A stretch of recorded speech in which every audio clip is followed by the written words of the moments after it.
nuti deemuu ni jirru kun kanarraa fuudhamee maal jaa amma sa'aa namma jirru sa'aa 5 fi way wanni sa'aa 5 tanaa achi ilaa yoom wilitta hanga guyyaa dhalootaatti qaama keenya kanarraa umriin ta'e anammaa mata 40 fi shayyoon ta'u umriin tiyyaa amanni 45 kun du'aadha jaa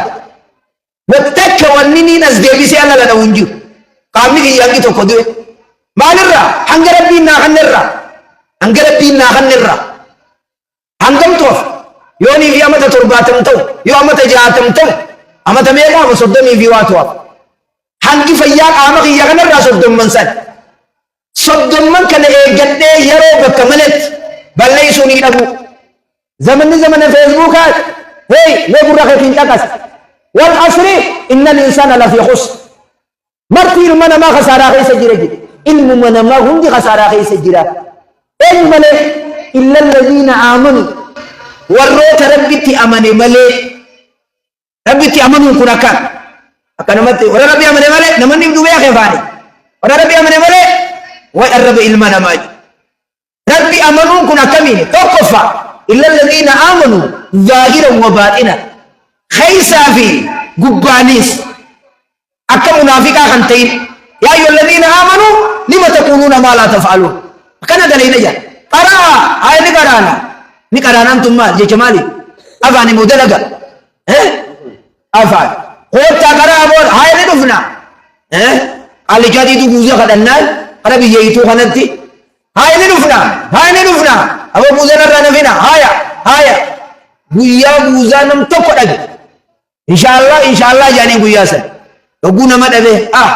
haaya isin irraan dhabini caayaa isin harkini haaya jee lima taquluuna maa laa taf'aluuna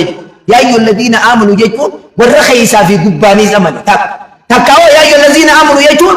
yaa warra akkuma afaaniin jedhu dalagaan isaaniitiis yaa warra taate jechuudha takkaawoo yaa ayyuha alladhiina aamanu jechuun yaa warra akkuma yogguu nama bira jira jirtanuu hogguu bichaa baataniis yaa warra taatan jechuudha nama mee takkaawoo akkuma guyyaa yaa warra halkaniis taatan jechuudha hogguunii fi nama agarte salaata kanke ita sirrii tolchite Allahu akbar jilba qabachuun kanke sami Allahu liman hamid laal khushu'an salat hogguu bichaa achi garagalee Allahu akbar sami Allahu akbar maari salaata nama salaata kana qaalichoo nama jette salaata namni way salaata numa tolchaanaan jaaniifi salaata للذين آمنوا وعملوا الصالحات يقول ربي تأمنوا يفين جان تاني أكنا ما بين ورا شهادة حركسيت معها إبادة كنت رأي لك نما تاوها وعملوا الصالحات ورا خسارة غير سنجر ما نبي أترمى غير سيفلال أسكين سيفلال ورا قاري جراك أتمنى هم خسارة غير سنجر هم خسارة يقول